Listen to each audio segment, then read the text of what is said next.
talk or dare. Okay, dito. Talk or dare.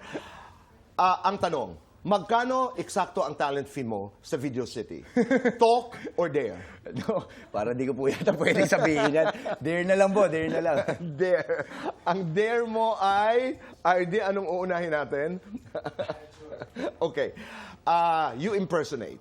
Uy, You impersonate. Halimbawa lamang si Binoy, si po. Senador Robin Padilla. Okay. Nagkita sila ni AJ, ni Aljur. Ni Aljur. Okay. Oo. Paano mo gagayahin? Ano ang pag-uusap na yan? Sige nga, subukan Sige. natin.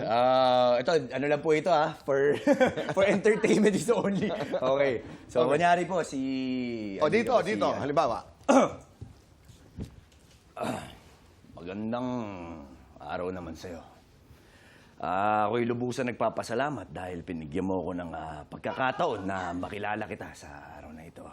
At pagbutihin mo lang ngayong ginagawa, AJ. At yan mo, ayos yan. Sagot. Aljur. Senator, magandang araw din po sa inyo.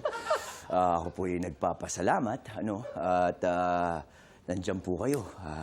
Talagang iniidolo ko kayo bilang isang aktor at bilang isang action star. Kaya maraming salamat po talaga sa inyo. Thank you. Okay. Doon tayo sa katanungan. Barbie, Julian, Gabby, sino sa kanila ang pinakamaganda? Talk or dare?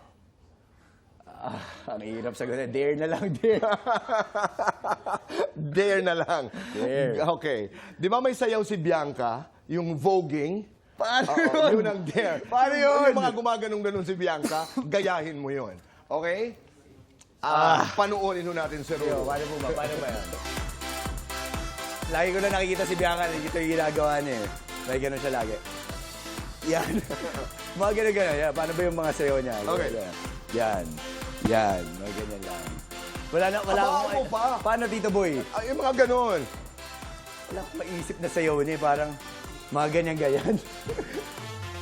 Yan. Tapos yung mga ganyan na siya. Yun lang yung nakikita ko lagi na.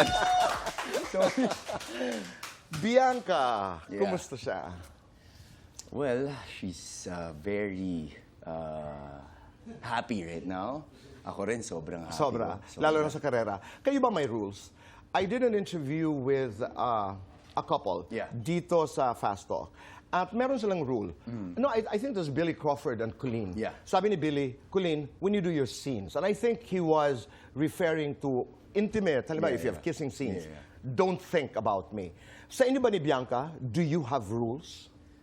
Well, dahil nga ngayon talagang magkahiwalay po yung trabaho namin. I guess it's more on constant communication na dapat alam ng bawat isa kung ano po yung mga eksena na gagawin namin. Lalo na po yung mga ganyan, mga intimate scenes, mga kissing scenes, para at least nakahanda po. And I guess respeto rin po yun para po sa partner. So you talk about it? Yes, always. At okay ito? Yes. Ruru, you can do kissing scenes. I can do my scenes if necessary. Yeah. And we are actors, dapat ginagawa natin ito. Kasi before Tito Boy, when we were starting sa relationship, yan po yung naging problema po namin. Hindi po namin pinag-uusapan yung mga ganyang bagay. Kumbaga, nagugulat na lang po kami at nag-aaway po kami eventually kasi hindi po namin napag-usapan. So, ngayon na parang bagong stage na to ng buhay namin, I mean, matanda na rin po kami, matagal na rin po kami. So, pinag-uusapan po namin lahat po ng mga ginagawa namin ng mga eksena. Okay.